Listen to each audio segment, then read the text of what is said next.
Hi, today I want to talk to you about how to start your online small business. I've run mine for well over a decade now, and I've started a second one, and things are going a lot differently with the second one. And I'm bringing back lessons that I learned way back when, and I wanted to share some of those with you today. I'm applying these same principles and ideas into my new business, and I wanted to give you an exact sequence of things to do right now to help push you forward, okay, and start making some sales. But first of all, I wanted to say that there's nothing that is going to teach you faster than action right now at this stage in the game of business, right? I do suspect that you need help though. You do need, and you don't need the help that's in a course. You need the help that where you can get feedback and that sort of thing. So if you do need that kind of help, you can join me in Small Business Society over in my school group. Another thing I wanted to go ahead and squash as far as a preconceived notion is concerned about online business. I think a lot of people think online businesses is only about digital products, courses, and memberships and things like that. And I admit that I probably didn't even consider my business an online business until just probably in the last couple of years. But online business is way more vast than that. It's essentially, I define it as, anywhere with internet power and a laptop, if you can run your business and fulfill what you need to fulfill, that's pretty much an online business. So you could be providing services. You could be selling products.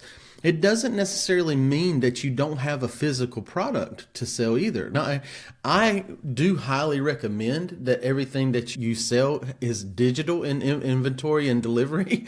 You don't have a lot of overhead. You don't have to have warehousing spaces and all this kind of stuff. But just know that online business is so much more than courses and memberships, which is exactly the second business I'm starting right now. So I'm going to give you a sequence now of what you need to do to start your online small business, and I'll be rooting you on along the way. But the first thing you need is a marketable skill.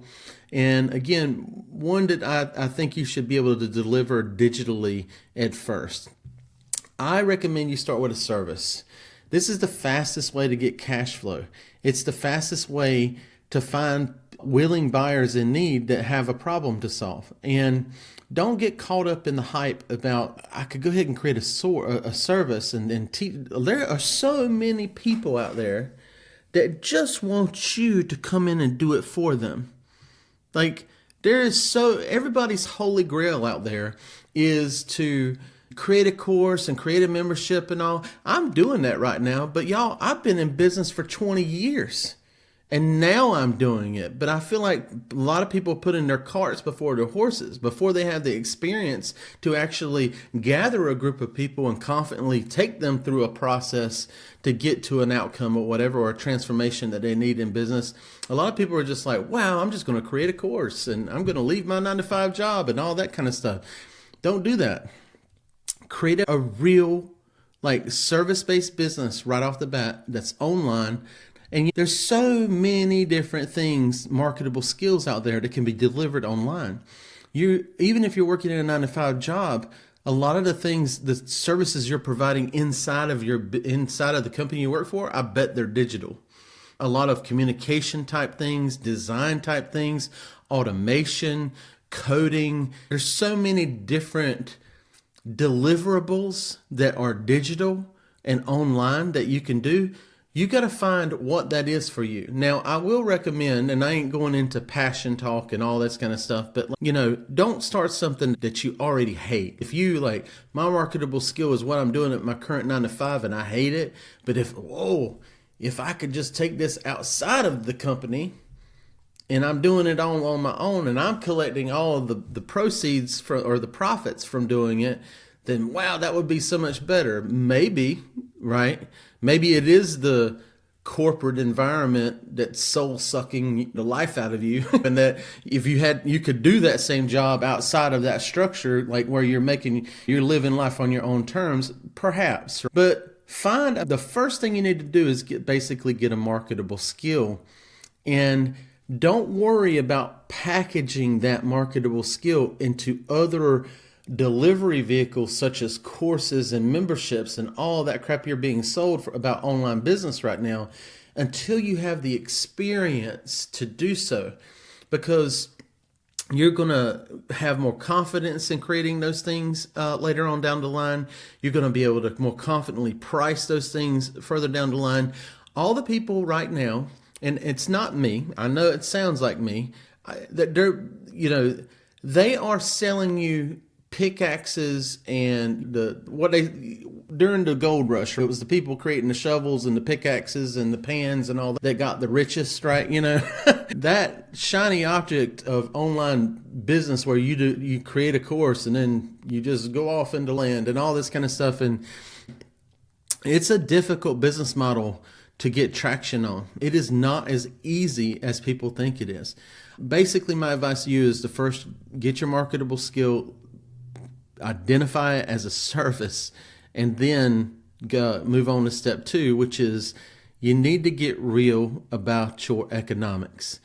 And I'm talking about you need to pay for life and you need to price for freedom. And what I mean by that is when you're starting out, a lot of people just they're clawing and scraping for some buyer out there to say yes to their offer. They just want someone to validate them. I am not below doing some work cheaply, for free, those types of things, because you can get some testimonials out of that. You can get some experience out of that. But I wouldn't do it for long. But you do need you need to do some math on what you need to make and live comfortably. And when I mean live comfortably every month, like you pay all your bills, you're able to save money, you're able to apply some money maybe toward debt and that sort of thing. But then you need to take whatever that number is and multiply it by 1.5 or 1.75, because in that other 50% you're adding on to it is you've got to pay taxes, corporate taxes or self-employment taxes. I'm not a lawyer or an accountant or anything like that, so go talk to a professional. But essentially, do you have to incorporate right out the bat based off of what you're doing? I don't know, but most likely not. You could just fall under but either way, you're going to have to pay self-employment taxes, because when you go out on your own, you're not having a company just automatically draw or whatever. You may be already savvy enough to go ahead and set up like a payroll system for yourself where you're W-2ing yourself and that sort of thing. But that's probably a more sophisticated conversation down the line. But basically, knowing these economics about what you need to live off of and adding that extra percentage, that then gives you a base number of, then you take and look at, okay, how many clients can I actively support at one time? And how many of those a month do I need, either new or recurring? I 100%, definitely 100% recommend, if you can start a service-based business online that is recurring revenue, that is by far a better starting a small business strategy than project-based work and that sort of things. But either way, once you have that number of what you need to make every month, and then you have the number of clients, even though you don't have those clients yet, and you don't even know how you're going to acquire those clients yet, and it may take you some time to suffer through to get to that number of clients even, it gives you an equation to where you can take that number divided by the number of clients you need every month and come out to some kind of pricing, estimate, right? You got 1,000, let's say you need to make, and this is way off, I know, but you need to make $1,000 a month, and you can take care of 10 clients, so $100 per client per month, right? I know that math is not good for you. That's not living comfortably or anything, but I'm just trying to give you an example of how to do that math. So get real. So far, just to recap, you've identified what you are willing to do for money outside of a corporate environment. You've worked out your economics. And when you work out those economics, and I've said this in a previous video, be sure that your partner is on board with these economics, this plan, your exit strategy from 9 to 5, if that's where you are right now, or a pivot from another business that's failing, whatever it is, right? So get real about that, and so that you can price yourself properly in the beginning for freedom. That pricing for freedom it's not just about like buying a Lambo and all this kind of stuff. It's actually for paying for help, right? Because you're really just, and in the beginning, you've just created another job for yourself. A freelancer is, and somewhat a one-person business. You see all these, there is a difference between a solopreneur and a freelancer. A solopreneur is someone who has a business with help, whether that's VAs, W-2s, all that kind of stuff, and they're the sole proprietor and owner of all the equity of the business, then they're a solopreneur. A freelancer, on the other hand, is an order taker. They're just no different than when you're sitting at a 9 to 5 job and someone dumps a pile of folders to process on your desk, right? You're just waiting for the next orders to come in. And there's a big difference there. And so decide on what you want to be. If you want to be, there's nothing wrong with being a freelancer. You still have way more freedom than in a 9 to 5, but you won't ever achieve the freedom that you could if you took the risk of going bigger. And that's what I want to help you do. The next thing, so we've covered marketable skill and get your economics right. The third thing, which is probably the biggest one that I think a lot of people skip over, which is creating your offer and the packaging, like your offer strategy and the packaging, right? Like what, for that $100 a month, for that equation or whatever, it's going to be way more than that, whatever it is. What are you going to deliver that is more valuable than the $100 the client's willing to pay you? Like what is that list of things that you are going to offer the client in exchange for the money that they pay you? Now, that is the features, the deliverables, right? But that's not the benefits. That's not how the crust around the deliverable on how you pitch it. I just had this conversation in our workshop this past week in Small Business Society, where I was telling everyone that you sell the outcome, the after state, the transformation in your offer.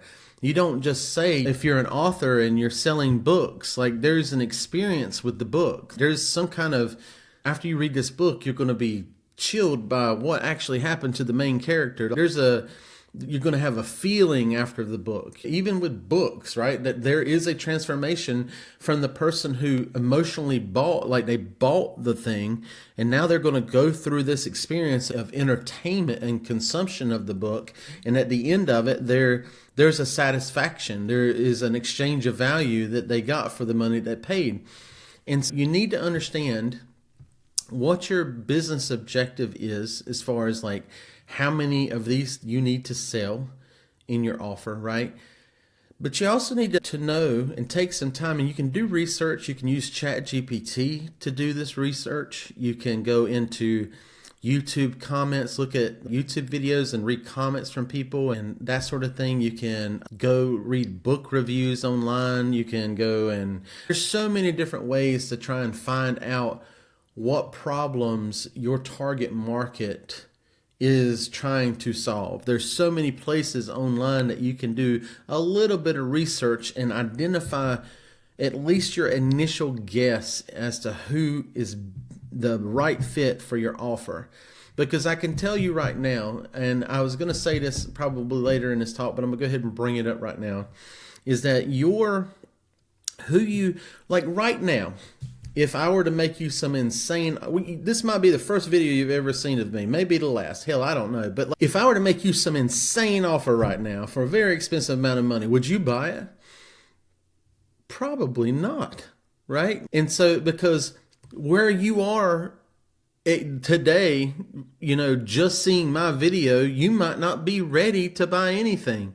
You may not have money to buy anything. You may have to be bootstrapping the hell out of your business right now, being scrappy as all get out, right?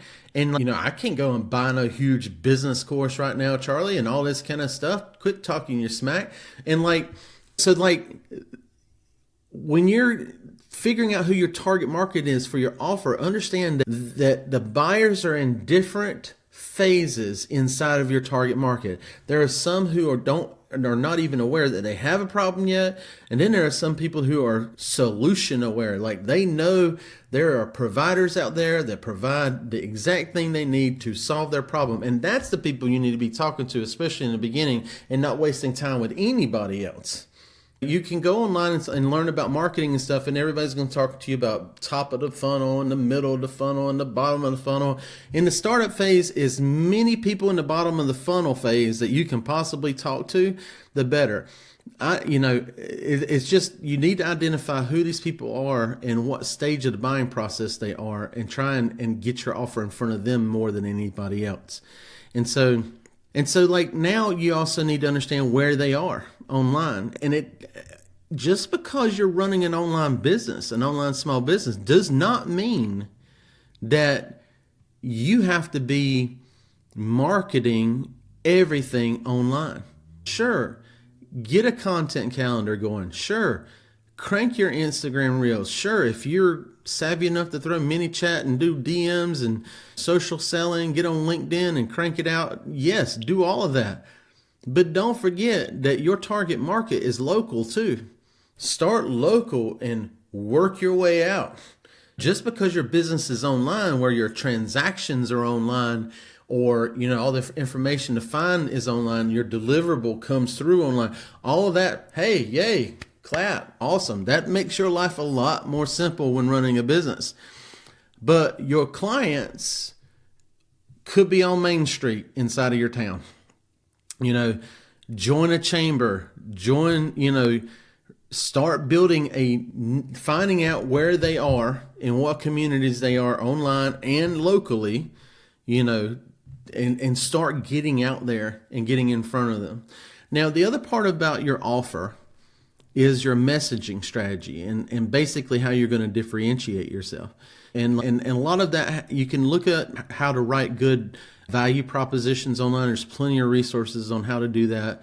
I think that the packaging of your offer too needs to be, in the beginning, like, all you need is a one-page website. Just a one-page website that has like your offer at the top, problem, agitate, solution section right below that for your ideal buyer.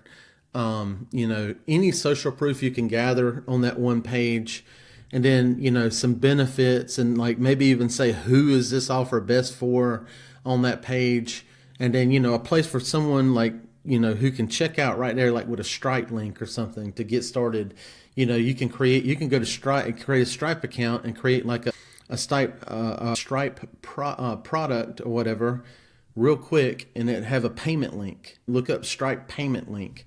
Create your offer, your offer on the page, and just let them link directly to that Stripe payment link, and then boom, just like that, you start getting paid. So how the offer is presented, you want to have one place to send everybody to, and then you have a place where if you're getting plenty of traffic to it and nothing's happening, you got a place to go to start changing things and seeing like what's going on, start asking people why they ain't doing, why they chose to say no, that sort of thing, and start learning from that and incorporating that into your offer message.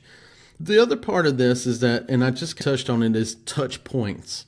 Your brand, everywhere, every social post that you post, your landing pages, your website, your online profiles, your Google business profile, your Bing places, your Business Connect on Apple, all of these places are touch points where potential buyers could interact with you. Are they all aligned to your offer? And I'm saying probably have just one offer too, by the way. I didn't bring that up in the beginning, but if you're just starting, really price one single offer very well and package it very well. Go through the learning process of selling it very well before you get out into doing other things. But a lot of people don't actually just take a piece of paper and draw some rectangles and squares and crap like that. And these are the different touch points along the way to get to my offer. These are the social posts I'm posting every week. These are the profiles and what is said on those profiles. Here is my actual one-page website and what is on it and how it links to Stripe, all these different things. And like literally look at what you're doing. And that way you can see, okay, this is not working here at this point. What can I change? Can I add at first I have my one web page like Charlie said, but nobody is converting, and I need to start building an email list, right? And then that one web page, there was your sales offer. Now you need to add a lead offer in the front, and that's where you can get into lead generation, lead magnet design, all that kind of stuff. Let's keep it simple right now. Either way, take some time about your offer. I know you're just like, oh, I can, design logos. Let me just call as many people about logos as I possibly can right now. I'll pour gasoline on that fire in a heartbeat, but please have someone somewhere where they can pay you first, okay? That's what I want to talk to you about next, your sales process, okay? Once you have your skill defined, you've created your offer and who you're going to be marketing it to, you've got your economics filled out, you basically got your pricing for freedom essentially laid out. You got to figure out, okay, how do I intake a client? And then how do I qualify a client? And then how do I get them through the conversion transaction process, right? That may be completely online, which I recommend. If you can get someone, if you're priced at a price point that's below $1,000 probably, and you can get someone to check out without talking to you, heck, you are really ahead of the game if you're just starting a small business doing all that, right? But if your price points are higher than that, or the engagements are longer and there's lots of this kind of stuff, then you have a way to intake these people. There's going to be some tire kickers, some people who are going to waste your time, like that you want to make sure that they are at that ready to buy stage. And how can you quickly, if you know that they aren't, get them either into a nurturing system for when they're ready to buy later or whatever. So you need to basically qualify people depending on what you're selling again, right? Like you may have something that where they see your face all the time on Reels or TikTok and all that, and they get to your page and they say, wow, this is a good price for the value. Click, they get their emails and yada, yada. You've been through this rigmarole with probably services you've purchased in the past, but you get what I'm saying. Like you can go, if as much as you can automate, please do, right? But your sales process, how you get paid, you need to have that figured out, okay? So again, recap, you got your marketable skill, preferably a service to start. You got your economics down. You've solidified your offer. You visualized how your offer is actually getting out there to your target market, where they are, all that kind of stuff. And you've got a way of getting paid. You've got a sales process that's repeatable. You intake them, you qualify them, you do that, or they do their whole process themselves. Now, the next part is delivery. Onboarding, offboarding, the actual delivery of services on a repeatable process, right? It is very true that when my agency has some very expensive services, and I've had clients with my agency for 9 years, right? And they pay a lot of money per month, and when you initially get a client and they're going to start paying that monthly bill, what you do in that first few months matters. It matters because are they going to maybe have buyer's remorse no matter how nice you are, no matter what results you're getting them, no matter any of that stuff? It's still, with large purchases, they're always going to be questioning, is the grass greener over here? Is the grass greener to just not be putting money toward this? There's so many different things that where if you give a good onboarding experience, and you can instill good expectation setting, good introducing them to you and whoever is doing things with you, if you have a partner and that sort of thing. And basically as much risk aversion or risk dealing that you can possibly do to take off of them in the beginning, during the delivery process and during that onboarding process. is a wise thing to do. So essentially, have a solid onboarding process, tons and tons. Yes, you can go out and automate it. There's so many places. Oh, you can automate all of your onboarding process. I can tell you right now that if you're providing a service, definitely automate anything that you can. But look, and maybe I'm old school, I'm Gen X, right? Or whatever. Maybe I'm doing it wrong. Get some FaceTime with these folks, okay? Continue to have FaceTime. I have built huge, long relationships with my clients for very long amounts of time. And it's because of the interaction of me and my team with them. It's not that they're constantly getting automated messages and all this kind of stuff. So I recommend onboarding processes be personable, but that's my personal opinion. Offboarding, before I even talk about delivery, offboarding. People will leave, right? Or maybe you're doing project based and they're done, and then there's an offboarding process. I think about in the beginning, you getting any referrals you can possibly get from these people, any reviews you can get from them, recommendations in online groups, things like that. If it's like you onboard them, awesome, you deliver this amazing experience, and then they're done, and then they're moving on. In that moving on, you should never, unless they unsubscribe, you should always be communicating with these people. They've bought from you before. Maybe they'll buy again or send someone else your way. In the beginning, that's how you grow. Is everybody wants word of mouth, but they don't want to put in the work to get the word of mouth. They just expect it to come naturally. Ain't nobody thinking about you. Even the clients that love you the most aren't just sitting there like, I wonder if Charlie needs some referrals today. Let me flip through my black book. They ain't sitting there thinking about it. I have to ask for it still. I could make another company, and I do, $100,000 this month. And they aren't sitting there thinking, let me flip through this book right here and see who's on the Rolodex and that I can send to Charlie. They don't give a crap. Like, they have their own problems to solve in their life. They would care if you asked. So that offboarding process, or how you're communicating during the delivery process and that sort of thing, matters for asking for new business. Think about your delivery process. This is what's going to scale you in your startup phase, is getting the people who have experienced you to share that experience with others. Okay? You still do your inbound marketing, still do your sales, all that kind of stuff. But think about the people who have paid you money and how you deliver a great experience to them to incentivize them to send more people to you. Okay?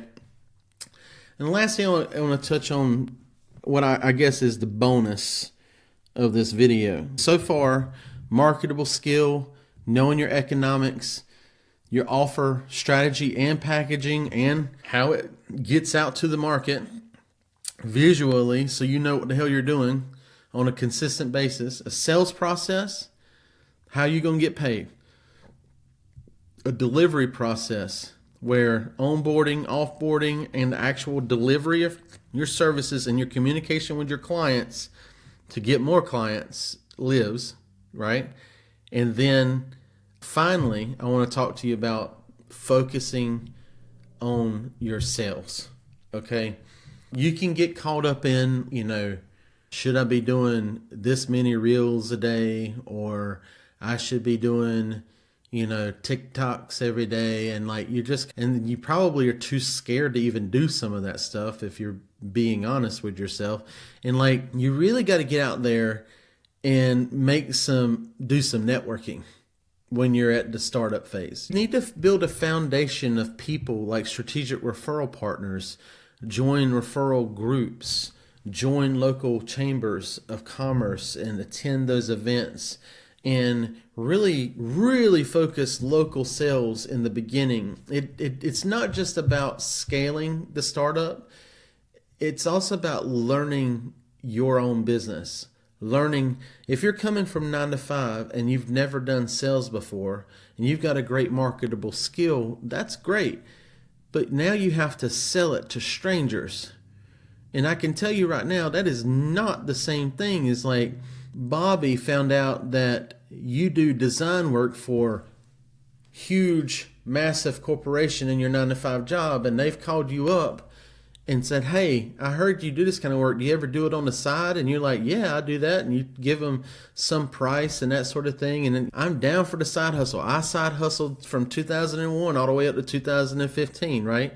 That side hustle, that freelancing and that sort of thing, right? But that is not the same thing as when you are out on your own without the corporate umbrella blocking the rainy day, being your venture fund. Once you're out on your own, like, you got to go through volumes of people, both online and in person, to get real traction in the startup phase, right?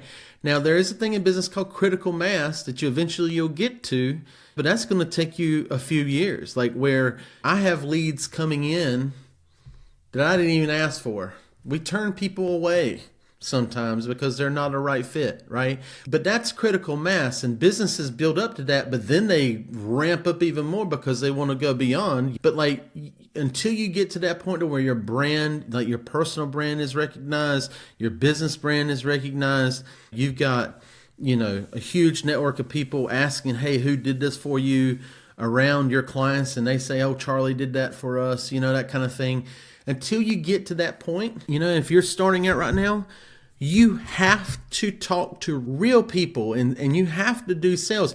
You have to learn sales. Sales is one of those skills that I think everybody can learn, because from the time you're a baby until right now, you're always selling somebody on something every single day. You're selling them on, hey, let's do this event this weekend. And they're like, and then you're like, oh, but it's going to be fun. It's going to be blah, blah, blah. You just sold, and they're like, okay, we'll go. You just sold them on the idea of going to the event. You sold something right then, right? That is sales. And empathy goes a long ways into sales. Like being able to put yourself into someone else's shoes and imagining them and their after state after they've gotten your offer and that sort of thing. And then communicating in your sales message that afterlife, like that basically transformation to them, and starting to weave that in and how you talk to people. Like, you won't learn those nuances and those intricacies of communication and sales unless you do a ton of sales, right? Like, in the beginning of this video, if you've made it this far, I stumbled into this. I was trying to follow some of my little script over here and this sort of thing. But I think you've noticed, though, after I got into it, I've just started going, and that's me inside of a sales meeting now. I used to be so like stressed and like nervous and kind of jittery voiced and all this kind of stuff. Now they call me up. I'm like, hey, yeah, we do this stuff, and I'm excited to do it for you, and blah, blah, blah. And I am like, it is like talking to one of my best friends now. And they're a complete stranger with $1 million company. And I want you to, when you get to that point in your sales capability, which will take time, then you will definitely have way more success than you do in the beginning. But that in the beginning part of focusing on sales is so freaking important. And so join several chambers. If you're like in a town where you're surrounded by 4 little towns or something like that, join all 4 of them. Go to all of their events. Again, get your partner on board with this. Like, whoever your person is, say, hey, not only am I doing this, but I got to start building a network of people.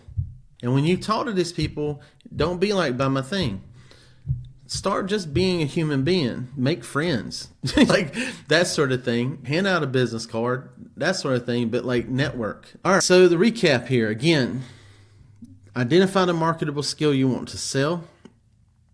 Preferably a service that's digitally delivered. Get your economics down. Get your partner on board with those economics. Price for freedom in the beginning.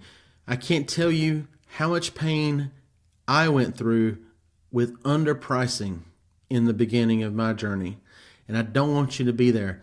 It is way easier to sell less people a higher priced offer package on you than it is to actually take the time, to go over that next part, which is your offer strategy and packaging, and pricing correctly, you want to take that time and really build that out to where it's really awesome, which makes it easier to sell something that's higher ticket. And if you sell something that's higher ticket, that makes it easier on you to live comfortably and price comfortably. Perhaps even eventually, after you get a few people on board, you're able to bring on a VA, things like that, to start taking the load off you so you can sell more, create more content, and things like that.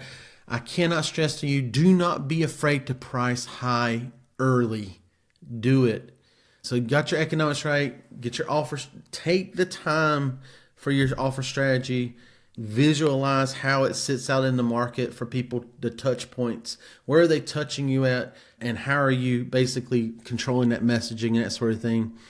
How are you going to get paid, your sales process, how are you going to qualify people, intake them, your delivery process, onboarding, offboarding, communicating with clients, and then focusing on sales. If you like what you've learned in this video, I'd love to continue to help you in Small Business Society, which is my school group.